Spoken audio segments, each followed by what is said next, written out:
Hi guys, welcome to our channel Telugu audio story with Maitri. నా ఛానల్ని ఎవరైనా ఫస్ట్ టైం చూస్తున్నట్టయితే తప్పకుండా లైక్ చేయండి, షేర్ చేయండి అండ్ సబ్స్క్రైబ్ చేసుకోండి. ఎన్నాళ్ళదో ఈ బంధము పార్ట్ 101. ఇక లేట్ చేయకుండా స్టోరీలోకి వెళ్ళిపోదాం. గుండెలో పొట్టుకున్నారు, కానీ అది మాత్రం వాళ్ళ గుండెలపై తన్ని పెళ్లి జరిగాక ఒక బిడ్డ పుట్టాక పారిపోయింది. ఇలా చెప్పుకోవడానికి మాకు సిగ్గుగా ఉంది అంటూ ఏడుస్తుంది సత్యవతి. ఆమెతో పాటు ఆమె కూతురు అన్నపూర్ణ, అల్లుడు సుబ్రహ్మణ్యం కూడా. ఇక శుభ కన్నీళ్లు ఆగడం లేదు. ఆ చేసిన పని పక్కన పెడితే ఆమె వయస్సు ఆ దుఃఖం తట్టుకోలేనట్లుగా ఒళ్ళంతా వణికిపోతుంది. అది చూసిన శుభ ఆమెని చేతిలో కూర్చోబెడుతుంది. ఇక అక్కడున్న గిరిధర్, వసంత, సత్యవతి కొడుకు సుధాకర్, సుబ్రహ్మణ్యం ఆమెను వారించి ఊరుకోబెడతారు. మీరు అంతలా ప్రాధేయపడండి. శుభ నా కోడలు అని కాదు, కానీ చాలా మంచి పిల్ల. అందరినీ అర్థం చేసుకుంటుంది. పాపకు వచ్చిన ప్రమాదం ఏమీ లేదు. అన్నీ సర్దుకుంటాయి. ఇక మీరు ఏడవకండి, మీ ఆరోగ్యం పాడవుతుంది అంటూ గిరిధర్ ఆమెకు ధైర్యం చెప్తాడు. ఈలోపు వసంత, అన్నపూర్ణమ్మ ఆమె కొంచెం వాటర్ తాగించి ఆమె కాస్త స్థిమిత పడ్డాక వసంత సూర్యకి చెప్పడంతో శుభని తీసుకొని ఇంటి వరండాలోకి దారి తీస్తాడు. అప్పుడే ఆరోహిని తీసుకొని సుదీప్ లోపలికి వస్తూ కనిపిస్తాడు. మమ్మా, వేవ్ డి యూ ఆర్వే అని అడుగుతుంది. కళ్ళు తుడుచుకున్న శుభ జస్ట్ నౌ బేబీ అంటూ పాపని చేతిలోకి తీసుకుంది. సూర్య, సుదీప్ ఒకరినొకరు విష్ చేసుకుంటారు. ఇక సుదీప్ లోపలికి వెళ్ళిపోతాడు. శుభ పాపని తీసుకొని సూర్యతో బయటికి వెళ్తుంది. మన గురించి ఏం ఆలోచించావు? చాలా సీరియస్ గా అడిగింది పావని. మన గురించా అంటే నాకు అర్థం కాలేదు అన్నాడు భరణి. నీకు తెలీదా?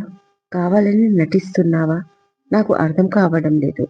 ఏమన్నావు ఇది వరకు? నిన్ను నమ్మి నీ చేయి పట్టుకొని ఉంటే జీవితాంతం గుండెల్లో పెట్టుకొని చూసుకుంటాను అన్నావు. దానికి నేను నిన్ను ఎంతో నమ్మాను.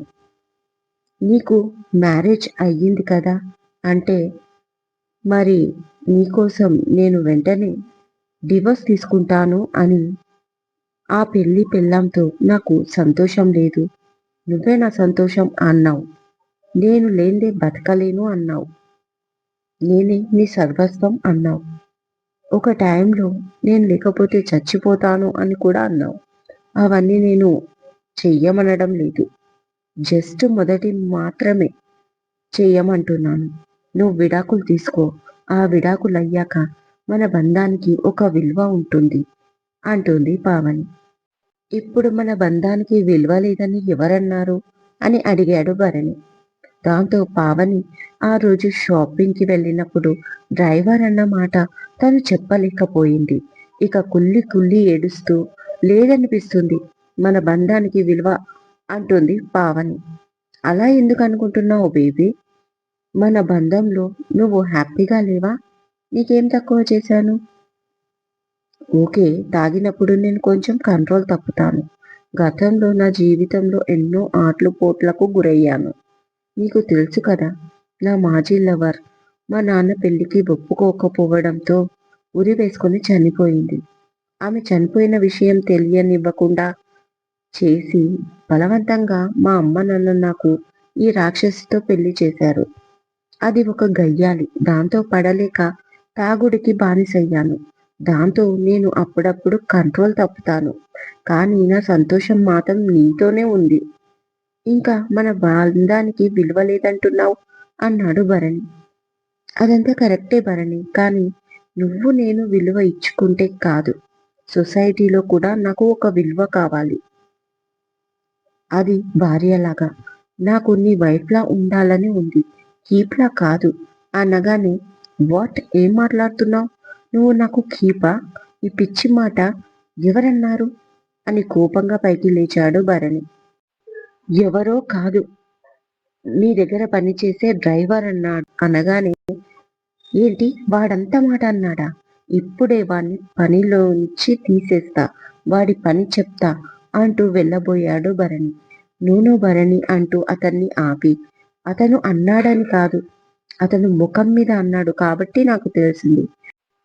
కానీ జనాలు మన వెనకాల ఎంతమంది ఎన్ని రకాలుగా అనుకుంటున్నారో మనకు తెలుసా? ఇన్ఫాక్ట్ మీ ఫ్రెండ్స్ సర్కిల్లో కూడా నా గురించి చీప్గా అనుకొని ఉంటారు. నేను కూడా ఇప్పుడు ఆలోచిస్తున్నాను అంటూ ఏడుస్తూ కూలబడింది పావని. అది కాదు బేబీ అనగానే, వద్దు, మీరేమీ మాట్లాడొద్దు, నేను చెప్పింది చెయ్యండి, అక్కడ విడాకులిచ్చి మనం మళ్ళీ పెళ్లి చేసుకుందాం అంటుంది ఏడుస్తూ పావని. అదేంటి, నేను ఆల్రెడీ నిన్ను గుళ్ళో పెళ్లి చేసుకున్నాను కదా అని భరణి అనగానే, అది పెళ్లి అని నీకు నాకు మాత్రమే తెలుసు, కానీ లోకానికి తెలియదు కదా, అఫీషియల్గా అనౌన్స్ చేయండి అనగానే ఎక్కడ లేని కోపం వచ్చింది భరణికి. కానీ ఆ కోపాన్ని దిగమింగుకున్నాడు. ఓకే, ఇప్పుడు చాలా టెన్షన్లో ఉన్నాను నేను. సరే, దీని గురించి మనం తర్వాత మాట్లాడుకుందాం, పద రూమ్కి అన్నాడు భరణి ఆమె చెయ్యి పట్టుకొని. కానీ పావని వినలేదు. వద్దు, మీరేం మాట్లాడొద్దు, నాకు కావాల్సింది మీతో పెళ్లి, దాని గురించి సీరియస్గా డిసైడ్ అయ్యాకే నాతో మాట్లాడడానికి, ఇంకా నా దగ్గరికి రావడానికి ట్రై చేయండి అంటూ బెడ్రూమ్లోకి వెళ్ళి డోర్ లాక్ చేసుకుంది పావని. ఇక కోపంగా సోఫాకేసి తన్నాడు కాలిని భరణి. కానీ అతని కోపం అంతటితో ఆగేది కాదు. ఇక నెక్స్ట్ ఏం జరుగుతుందో పావని ఊహించను కూడా ఊహించదు. సూర్య ఏదో కాల్లో బిజీగా ఉన్నాడు. అప్పుడే కాఫీ కప్పు పట్టుకొని శుభ సూర్య కాబిన్లోకి అడుగుపెట్టింది. వారం రోజుల తర్వాత ఇవాళ ఆఫీస్కి వచ్చింది. తను ఆమె రాకని ఎక్స్పెక్ట్ చేసిన, పైకి మాత్రం హాయ్ పాలమూరు, ఎప్పుడు వచ్చావు ఆఫీస్కి అంటూ సర్ప్రైజింగ్ ఎక్స్ప్రెషన్ పెట్టి పైకి లేచాడు సూర్య. కాఫీ కప్పు అతని చేతికిచ్చి, ఓవర్ యాక్షన్ చెయ్యకు బావా, నేను వచ్చిన విషయం మీకు తెలుసు అంటుంది శుభ. నోరా, నాకు తెలీదు పాలమూరు అన్నాడు సూర్య. నిజంగానా? మరి నేను అత్తకి కాల్ చేసి నా కోసం మీరు ఇప్పటి వరకు ఇంటికి ఎన్నిసార్లు కాల్ చేశారో అడగనా అంది శుభ. అమ్మ పాలమూరు, నీకు బ్రెయిన్ బాగా పనిచేస్తుంది. అంటే నేను రోజు నీకోసం కాల్ చేస్తానని నీకు తెలుసా అని అడిగాడు సూర్య. ఎలా తెలీదు? అత్త ప్రతిసారి చెప్తూనే ఉంటుంది, వాడు నీ గురించే ఆలోచిస్తున్నాడు, వాడి కోసమైనా అన్ని వదిలేయి అంటుంది. అందుకే కాస్త మూడు మార్చుకుందామని మీకోసమే ఆఫీస్కి వచ్చాను. మరి నేను బుర్ర పాడు చేసుకుంటే మా ఆయన నా మీద బెంగ పెట్టుకుంటున్నాడు కదా అంటూ సూర్య మెడ చుట్టూ చేతులు వేసి పైన కూర్చుంది. ఓకే, సో నా మీద ప్రేమతో అనమాట. నాట్ బ్యాడ్, ఈ సిచ్యువేషన్ని నాకు అనుకూలంగా మార్చుకోవచ్చు అంటూ శుభని తన 2 చేతుల్లో లిఫ్ట్ చేశాడు సూర్య. ఏంటి బావా, ఇప్పుడు పర్సనల్ రూమా అని అడిగింది శుభ నవ్వుతూ. Yes of course, all 1 week నుంచి బ్రహ్మచర్యం పాటిస్తున్నా. ఎంత ఇబ్బందిగా ఉందో తెలుసా అన్నాడు సాట్గా ఫేస్ పెట్టుకొని సూర్య. ఓ బావా, నీకు ఎప్పుడు అది కావాలి అంటుంది శుభ. ఎస్, నాకు ఎప్పుడు నువ్వే కావాలి అన్నాడు రూమ్లోకి తీసుకెళ్ళి. అలా కాసేపు ఒకరి కౌగిట్లో ఒకరు ముద్దులు మురిపాలతో మునిగి తేలారు. లంచ్ అవర్ అవుతుంటే ఆ టైంలో జశ్వంత్ నుంచి కాల్ వస్తుంది. లిఫ్ట్ చేస్తే సుదీప్ వచ్చాడు అని చెప్పాడు. ఇద్దరూ కలిసి జశ్వంత్ క్యాబిన్కి వెళ్తారు. అక్కడ సుదీప్ పాపని ఎత్తుకొని కూర్చున్నాడు. ఆరోహి శుభని చూడగానే మమ్మ అంటూ పరిగెత్తుకుంటూ వచ్చింది. తనని ఎత్తుకొని, ఎలా ఉన్నావు బేబీ అని అడిగింది ప్రేమగా శుభ. ఐఎమ్ గుడ్ మమ్మ, హౌ ఆర్ యూ అని క్యూట్గా అడిగింది ఆరోహి. ఐఎమ్ ఆల్సో గుడ్ అంది పాపని ముద్దు పెట్టుకొని శుభ. ఆరోహి చాలా హ్యాపీ అయిపోయింది. సుదీప్ శుభ వైపు చూసి, ఐఎమ్ సో సారీ శుభ అండ్ సూర్య, మీ ఇద్దరికి అండ్ మీకు టైం ఉంటే ఒకసారి మీ ఇంటికి వెళ్దామా అని అడిగాడు సుదీప్. అతని మాట కొత్తగా అనిపించింది. ఇద్దరు ఆశ్చర్యంగా, ఇప్పుడెందుకు సడన్ గా మా ఇంటికి అని అడిగారు అతన్ని. ఎందుకంటే ఒకసారి మేడం అన్నారు కదా, నేను తన విషయంలో చాలా పెద్ద పొరపాటు చేస్తున్నానని. నేను అనేది నిజం కాదని తెలిసాక మీ ఇద్దరికీ కాదు, మీ ఫ్యామిలీకి కూడా సారీ చెప్పాలని, అందుకే మీ ఇంట్లో వాళ్ళకి సారీ చెప్దామని అన్నాడు సుదీప్.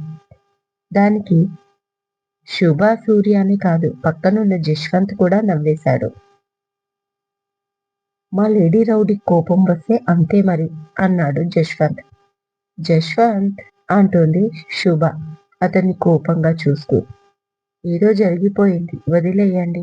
అయినా నేను ఏంటో మా వాళ్ళకి తెలుసు అంటుంది శుభ జశ్వంత్ని ఒక వైపు కోపంగా చూస్తూనే. యు ఆర్ సో లక్కీ సూర్య, ఇలాంటి మంచి అమ్మాయి నీకు దొరికినందుకు అన్నాడు సుదీప్. ఇక అలా అందరూ కాసేపు మాట్లాడుకున్నాక సుదీప్ పాపని తీసుకొని వెళ్ళిపోయాడు. ఆ తర్వాత సూర్య, శుభ కలిసి లంచ్కి వెళ్ళిపోతారు బయటికి. ఫ్లాష్ బ్యాక్లో సీన్ నెంబర్ 3. పమ్మీ పమ్మీ అంటూ తల్లిదండ్రులు పరిగెత్తుకుంటూ వచ్చారు. కోపంగా చైర్లో కూర్చొని ఉంది పావని. ఆమె ఎదురుగా ఆమెను చూడడానికి వచ్చిన అబ్బాయి తల్లిదండ్రులు కూడా ఉన్నారు. అప్పుడే కారు దిగి లోపలికి వచ్చిన పావని తల్లిదండ్రులు వాళ్ళని చూసి, ఇది మీ ఇల్లా అని ఆశ్చర్యపోతూ అడిగారు. పమ్మి, ఇక్కడ ఏం జరిగింది? నిన్ను అరెస్ట్ చేశారని అంటున్నారు అని అడుగుతున్నారు ఆమెను. నన్ను కాదు, వాళ్ళ అబ్బాయిని అడగండి. ఇదంతా వాళ్ళ అబ్బాయి వల్లే వచ్చింది అంటుంది కోపంగా పావని. అప్పుడే బయటి నుంచి వచ్చిన వాళ్ళ అబ్బాయి, నేనేం చేశాను? అసలు పోలీసులు ఈ అమ్మాయిని అరెస్ట్ చేసేలా ఆమె ఏం చేసిందో అది అడగండి అంకుల్, అంతే సీరియస్గా అన్నాడు సుదీప్ కూడా. మీరు అనుకున్నది ఏది జరగదు మిస్టర్, కోపంగా అరుస్తుంది పాప. మరి మీరు అనుకునేది కూడా జరుగుతుంది అనుకుంటున్నారా? అది కూడా జరగదు అన్నాడు సుదీప్. సుదీప్, ఎందుకురా అమ్మాయిని సతాయిస్తావు? కోపంగా అడిగింది సుదీప్ వాళ్ళ మదర్. నేనెందుకు సతాయిస్తున్నాను తనని? తనే రౌడీలా తన ఫ్రెండ్స్ ని తీసుకొని నా రెస్టారెంట్ పైకి దాడికి దిగింది. ఫర్నిచర్ కూడా డ్యామేజ్ చేసి మేనేజ్మెంట్ ని బెదిరించింది అని సుదీప్ అనగానే, అలా ఎందుకు చేసింది బాబు? నా కూతురికి అంత తెలివితేటలు ఏమీ లేవు. మీ రెస్టారెంట్ లో ఎవరో ఇరిటేట్ చేసినట్టున్నారు, ఒకసారి కనుక్కోండి అంటాడు సుబ్రహ్మణ్యం. కూతురు అంటే అంత నమ్మకం ప్రాణం కదా. అయ్యో కాదు అంకుల్, నేను అలాగే అనుకున్నాను, కానీ అక్కడ జరిగింది వేరే. ఇదిగో మీరే సీసీ ఫ్యూటేజ్ చూడండి కావాలంటే అంటూ చూపించాడు సుదీప్ సుబ్రహ్మణ్యం చేతికి ఫోన్ ఇచ్చి. నిజమా ఆంటీ? జరిగిన దాంట్లో నా తప్పేమీ లేదు. నా రెస్టారెంట్లో గొడవ అయితే మళ్ళీ నాకు మంచి పేరు పోతుంది కదా, అందుకే పోలీస్కి కాల్ చేశాను. వాళ్ళు అరెస్ట్ చేసి తీసుకెళ్తుండగా మీరు గుర్తుకొచ్చారు. పాపం మీ అమ్మాయి స్టేషన్కి వెళ్తే పోయేది మీ ఇంటి పరువే కదా. తనకా బ్రెయిన్ లేదు, అందుకే మీ గురించి ఆలోచించి వెంటనే కంప్లైంట్ వాపస్ తీసుకొని తనని మా ఇంటి దగ్గర వదలమన్నాను. మళ్ళీ మీ ఇంటికి పోలీసులు వస్తే మీ అమ్మాయి నా పైన లేనిపోనివి చెప్తుందేమో అని నా భయం. అందుకే ఉన్న విషయం గట్టిగా చెప్దామని ఇక్కడికి పిలిపించాను. ఇంతకీ అంకుల్ వీడియో చూశారు కదా అన్నాడు సుదీప్ సుబ్రహ్మణ్యంని. చూశాను బాబు అంటూ, ఏంటమ్మా ఇది, ఎందుకు ఇలా చేశావు అని అడిగాడు పావనిని సుబ్రహ్మణ్యం. డాడీ, అతని మాయ మాటల్లోకి మీరు పడిపోవద్దు. అతను అంటే నాకు ఇష్టం లేదు. నాకు ఇష్టం లేకుండా నన్ను చూసి ఇష్టపడి పెళ్లి చూపుల ఏర్పాటు చేశారు కదా, అందుకే ఇలా చేశాను అంటుంది పావని. దాంతో వచ్చే సంబంధం ఎక్కడ పోతుందేమో అని అన్నపూర్ణమ్మ సుబ్రహ్మణ్యం భయపడితే సుదీప్ తల్లిదండ్రులు మాత్రం హ్యాపీగా నవ్వుతారు. పెళ్లి ఇష్టం లేదని నా కొడుకు పైకి దాడి మొదలు పెట్టావా పిచ్చి పిల్ల? ఏదైనా ఉంటే వాడితో నువ్వు మాట్లాడుకోవాలి కదా. ఏంటి అన్నయ్య, ఇంకా చిన్న పిల్లలాగే ఉంది మీ అమ్మాయి, ఇలా అయితే మా వాడికి చాలా కష్టం అంటుంది సుదీప్ మదర్. అమ్మా, ఇంత జరిగినా మీరు అంటూ ఆశ్చర్యంగా ఆగిపోతాడు సుబ్రహ్మణ్యం. ఏం చేస్తాం బావగారు, వాడు చాలా ఇష్టపడ్డాడు. మా ఎన్నో సంబంధాలు వచ్చాయి, చెప్పాను కదా అని సుదీప్ ఫాదర్ అనగానే, మా వాడికి మీ అమ్మాయి నచ్చిందంట, మీ అమ్మాయికి మాత్రం మా వాడు నచ్చలేదు అని సుబ్రహ్మణ్యంకి చెప్పి, చూడు నాన్న, ఏం చేస్తావో నాకు తెలీదు, కానీ ఈ నెల లోపల ఈ అమ్మాయి కూడా పెళ్ళికి ఓకే అనేలా చేయాలి నువ్వు. వెంటనే ముహూర్తాలు పెట్టిస్తాను. ఈ నెల తర్వాత మరో 3 నెలలు ముహూర్తాలు లేవు అన్నాడు సుదీప్ తండ్రి. అంటే వాళ్ళ మాటలకి అన్నపూర్ణమ్మ, సుబ్రహ్మణ్యం చాలా సంతోషపడిపోయారు. కానీ పావని మాత్రం ఆశ్చర్యంగా వాళ్ళని చూస్తుంది. వీళ్ళేంటి ప్రతీదీ పాజిటివ్‌గా తీసుకుంటున్నారు? అంటే ఈ సంబంధం చెడిపోదా? అందుకే కదా ఇంత రిస్క్ తీసుకున్నది. ఇప్పుడు ఎలా? అని క్వెషన్ మార్క్ ఫేస్ పెట్టుకొని చూస్తుంది పావని వాళ్ళని. ఈ లోపల సుబ్రహ్మణ్యం, అన్నపూర్ణ, సుదీప్ పేరెంట్స్‌తో మాట్లాడుతూ ఉంటారు. మా అమ్మాయికి నచ్చజెప్తామండి అని. అంతలో సుదీప్ పావని దగ్గరికి వచ్చి ఎవ్వరికీ కనిపించకుండా పావని చేతిలో ఒక చిన్న ప్యాకెట్ పెట్టి నవ్వుకుంటూ పైకి వెళ్ళిపోతాడు. సడన్‌గా అతను దగ్గరికి వచ్చేసరికి పావనికి అదేంటి అని అరవాలనిపించింది. కానీ పెద్దవాళ్ళ ముందు బావుండదు కదా! అని సైలెంట్‌గా ఉంది. ఇక కాసేపు ఉండి వాళ్ళు రిటర్న్ అవుతారు. కార్‌లో ఉన్నప్పుడు మెల్లిగా ప్యాకెట్ ఓపెన్ చేస్తే అందులో ఒక చాక్లెట్, ఇంకా ఒక లెటర్ ఉంది. అది ఓపెన్ చేస్తే అందులో ఫోన్ నంబర్. "నువ్వు నన్ను ఇష్టపడడం లేదు, ప్రేమించడం లేదు అని చెప్తున్నా. నువ్వు అనేది నిజమే అయితే నేనిచ్చే ఈ నంబర్‌కి నువ్వు ఫోన్ చేస్తావు. నేను ఎందుకు ఇతనికి ఫోన్ చేయాలి అనుకోని మళ్ళీ నువ్వు నాకు ఫోన్ చెయ్యలేదనుకో, అప్పుడు మాత్రం కన్ఫర్మ్‌గా నువ్వు నన్ను ప్రేమిస్తున్నట్లే నాకు అర్థమవుతుంది. సో, ప్లీజ్ నువ్వు నాకు ఫోన్ చేయకు" అని నంబర్ రాసి, ఎందుకంటే ఐ లవ్ యూ నీ సుదీప్ అని హార్ట్ సింబల్ పెట్టి ఎమోజీలు ఫిల్ చేశారు. ఇదండి ఇవాళటి ఎపిసోడ్. ఈ ఎపిసోడ్ మీకు నచ్చినట్టు అయితే నాకు కామెంట్‌లో చెప్పండి. అలాగే లైక్ చేయండి, షేర్ చేయండి, హైప్ ఇవ్వండి. సబ్స్క్రైబ్ చేసుకోండి ఛానల్‌ని. మరొక మంచి ఎపిసోడ్‌తో మీ ముందు ఉంటా. మైత్రి.